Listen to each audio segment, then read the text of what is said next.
Hey guys, welcome to this fake podcast. Habari yako. Fake podcast. Technically juu si podcast but ni podcast setup. It's a podcast. Fakecast. Fedcast. Fakecast. That's what it is. Yeah, I'm really privileged that you two have agreed to just have a chat and let the equipment just keep rolling. Because I believe you've both experienced some things. DLL in what you do, especially with the videos that you make and the CGI work. There's also NFTs that you have out. And Gilo, the sound work that you find yourself doing, covering sound in events for some of the notable artists that we have. And also sound design and editing the sound and offering that service to people and charging for it. I think in that activity you've experienced some stuff, you know. Now we've been having these chats a lot and even saying stop, we'll talk when the camera is rolling. The camera is rolling. Yeah. So yeah, now the cameras are rolling and I really just want us to let her rip. Yeah. You let it rip and then we shall continue ripping. Okay, I've heard you complain that DLL, your clients didn't pay you. Yeah. So I think working in this industry, you need a level of consistency. Like especially as a beginner, thrive for consistency. Because I think consistency, once you have a consistent client base, you're able now to select your clients. You're not being driven by being paid by the check, you know. And that's the struggle of most creative, being driven by the check. Every other day, like you get a client, you don't have a say in choosing because you're desperate for the money. So majority of the times where I've found myself that I've chosen air quotes bad clients, it's because I wasn't in a position to vet the client. It's the money that ilinipeleka huko, but there's that balance, being able to have consistency. Once you have consistency, you know that a month doesn't go by without you having a client. So when a new client comes to your table, you're able to vet them. You're able to choose, are you a right fit for me? And am I a right fit for you as a client? So the payment thing, I think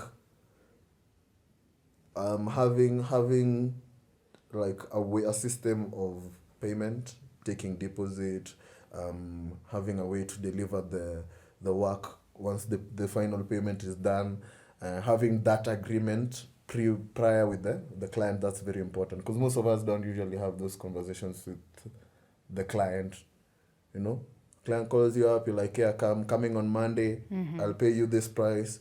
So most of us get onto the job. You've not been given a deposit, you know. So that's due diligence for any creative, you know.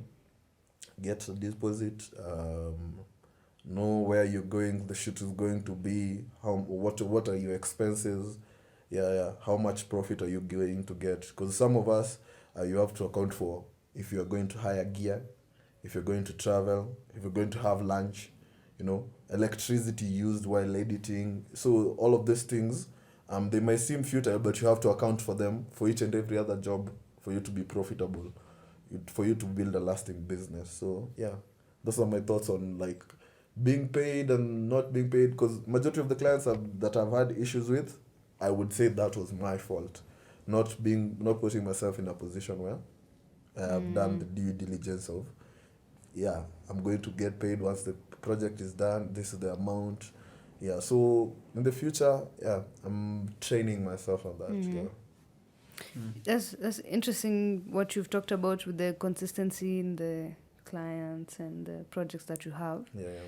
And there's a term I've heard before. It's called feast or famine. So there's times when you're feasting, you have so many projects, right? Sasa niko farmer, interview mnitumie So mbili. Yeah, the DLL needs work, guys. Yeah. Throw him a project, he'll do an amazing job for sure. Gilo, in your field, how does this come up? I would say that in my experience, in most of the lessons zenye nimelearn in my field, none of them has really touched on the financial aspect of it. Like, niaje nita charge, how will I value the time I spend in my work, or how will I what's the basis of me trying to price my service. So it's been like a roller coaster of trying to figure out, am I charging too much? And you also find that price attracts clients who will actually want to push the price lower. So if I say that I'm doing my service for 5k, someone will come and, okay, this guy does it for 5k, and someone else will think he could probably do it lower, as compared to if I say I charge 50k for sound. They listen to that and be like, hey, yeah, the way things are. There's a fine balance between like going too much and being able to be reasonable, but you're also charging the value that you think is worth, Yeah. The services, obviously you can't pay a certain price, but that price is not for you. You're not the target client for that. There's always a client for every price point. That's true. There's shoes worth 100,000. There's shoes worth 1,000 bob. And people will buy. Somebody will buy. Yeah, So I'm thinking it's you as a service provider or as a creative. There's a balance that comes with, I think, experience. I don't think anybody can give you a formula to that. I think the experience is what you learn. So the clients that you've experienced over the years are the ones that are giving you that sort of aim of where should I price and the value you think you're worth compared to the industry. Yeah. So there's that. Always have the tiers. As there's a video Tyra did, the tiers, the different tiers of pricing. Yeah, pricing. You have a lower tier, a middle tier, and an upper tier. So you give your clients options. Somebody, luckily somebody will pay for the higher tier, but go for the middle tier. Yeah. Sure. Yeah. Yeah, that's my thought on that. Yeah, and I think, as you're saying, being able to also know your value takes time. Yeah. Yeah, it takes a lot of time. Actually, it takes a lot of time. It also takes a lot of data. Like, if I Google online, the average salary for a sound technician, it'll give me results for different countries, like in the United States. Those guys that collect data. But in our industry, there's not that much data out there. Do you mean in our industry or this industry in our context? I think it's an African thing.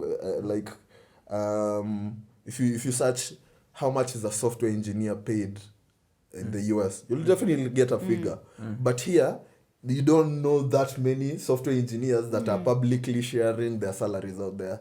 So I think it's just in the broader sense of like in Africa, we don't have like well documented, yeah. That's what I got from that. Yeah. So I guess most of our pricing points would come from us mimicking the guys around us. I could have a skill set of, I could be able to do work worth 100k, or my quality could be compared to someone who's doing it at the value of 100,000. But since I am in an environment where everyone around me is pricing it at 20,000, I feel like that's where I need to be, and I'm trapped in that particular bubble. But then, like, when we heard about the graphic design gig you did, and we couldn't believe how much. Because you're being stuck in a bubble. Because what he's saying, your peers also determine how much you charge. The people around you, the people in the industry also determine how much you charge. Because if somebody is doing better job than me, and I'm charging, from my eyes, if he's doing a better job than I am, and he's charging less than I am, it sort of feels like It's not you're feeling right. slamming somebody or Yeah. like the confidence sort of withers hapo hivyo. So there's that balance the price itself that you decide to put on a service or whatever you're doing, the time it takes and the experience. It takes many years being able to talk to all these people, Yeah. to be able to meet other industry friends, to know what they charge, Gilo is you're in audio, I'm in mostly video side, but they're so interrelated. I also have to know, like on this side, like if we are going to work on a project, how now do I include, so and then I think also value comes from what you're able to deliver. Yeah. Yeah, because there are some projects, if you don't have the right equipment, if you don't have the right skills, they're within your field and the industry, but you're not able to provide them to the client because they're premium services. Yeah. Like live streaming services like this, whatever we are doing right now, being able to set up something like this.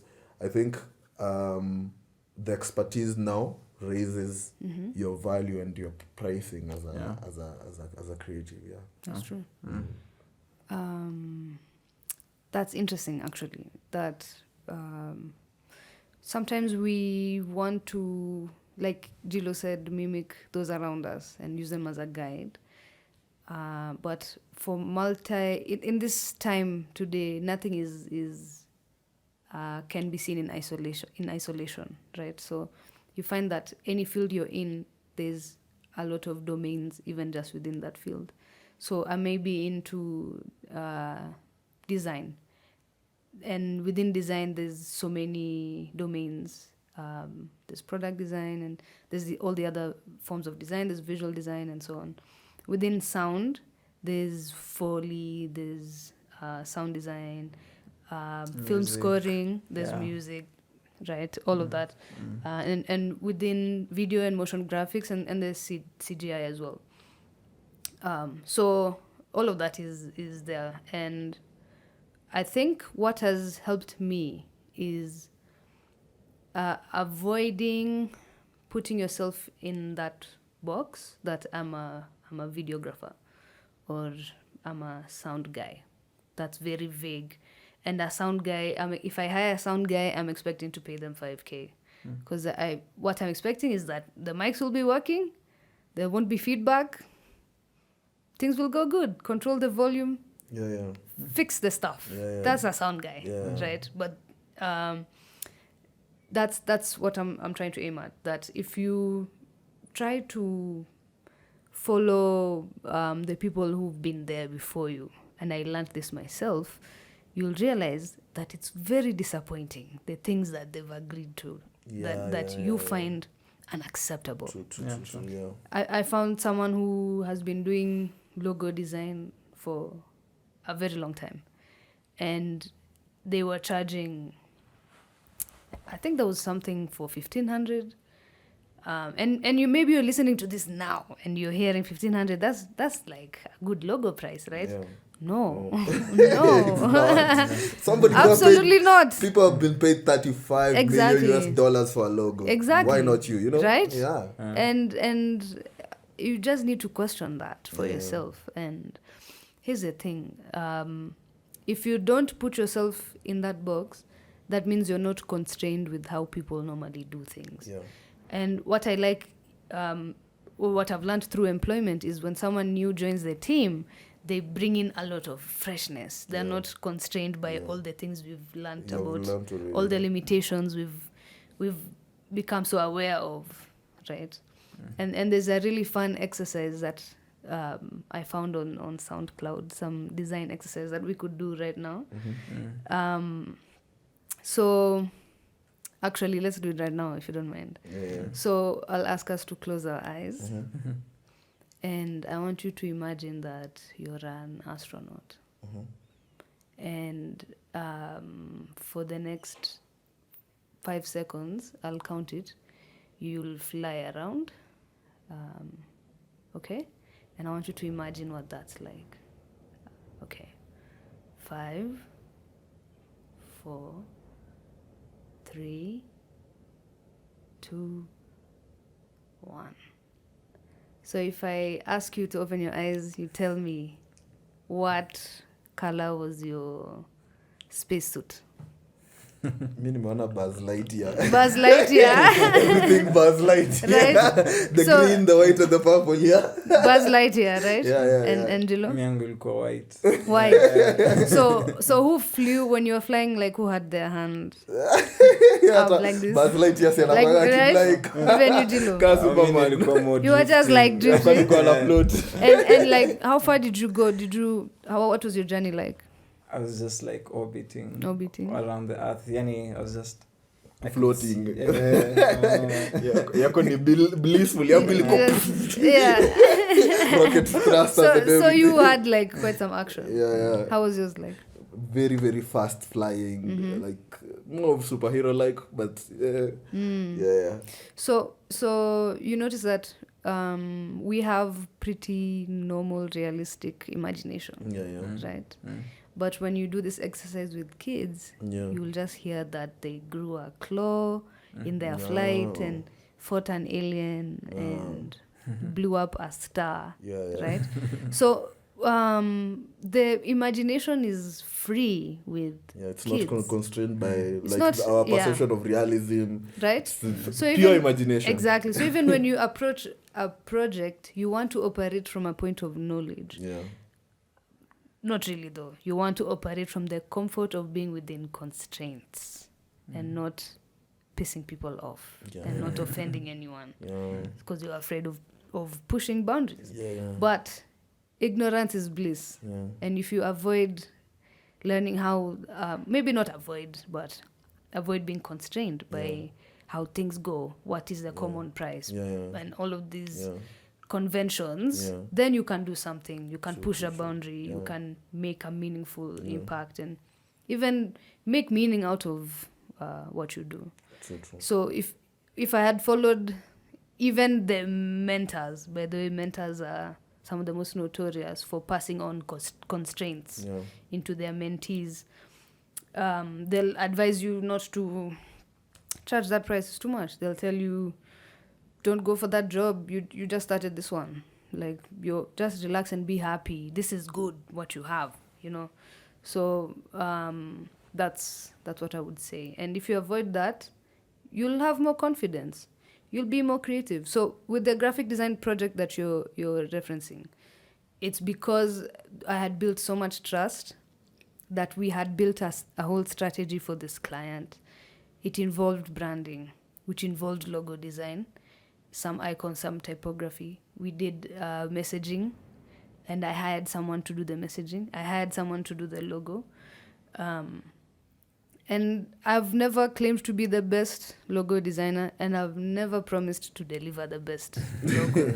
But you're able to deliver that's some quality right. work. Yeah. And I'm able to work with the client and get them to where their aspirations are.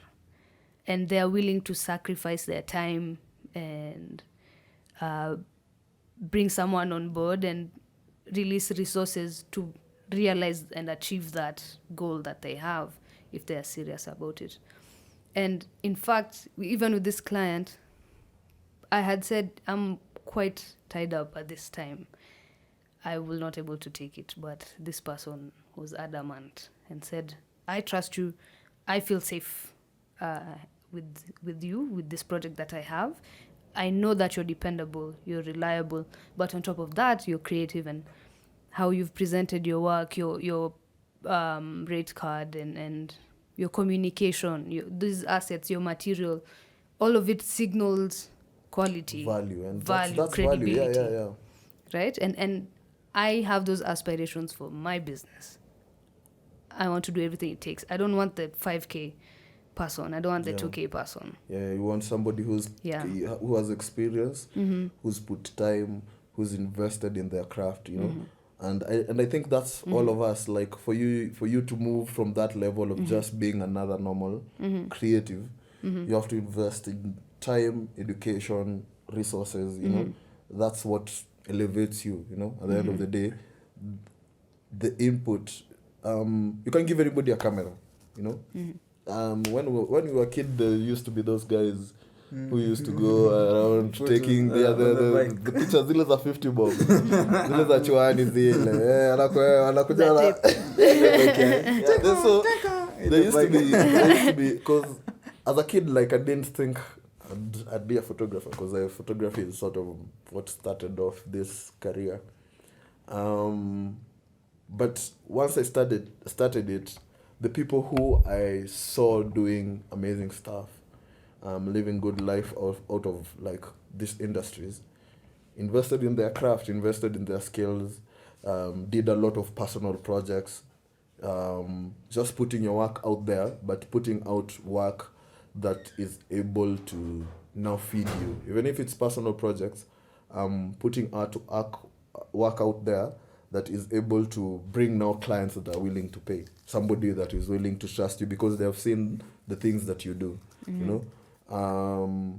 And I think we have a lot of creatives that don't usually put their work out there. You might be hired at a firm, like as a designer, or somewhere too, like as a creative somewhere. You get your salary, you work for the company, but you don't have your own personal work. Especially if you get employed early, most people forget about their portfolios. And I believe for you to elevate and to move on to other jobs, on to other positions of doing greater stuff, it's you putting your passion into whatever you're doing. So taking time and honing your craft, adding more skills. If there's education that it needs to be done, you do it. If there's gear that needs to be bought, you invest, you buy. Because at the end of the day, that's what enables you to produce even greater and things that people love. Yeah. I think it takes a certain level of being work as a creative to understand that there's a level of growth you have to achieve in the work that you do, and that's going to come from you wanting to have a deep understanding of what you do. If you're doing graphic design, don't just stick to 2D, figure out what guys are doing in 3D. And I've seen like this very nice ad, billboards that's the yeah. ones on the corner. Yeah, We are doing that one of that one. Lazima tufanye moja this year. Yeah. Hata kama hatuna huko Nairobi, tutamake. Lazima. Yeah, that's crazy. I would actually I think that's an example of a discipline that you'd think that one person is able to do it, but it takes that one person a lot of years learning that one skill and being able to combine with other many creatives to be able to create that one piece of art that all of us appreciate. You know, it's very interesting.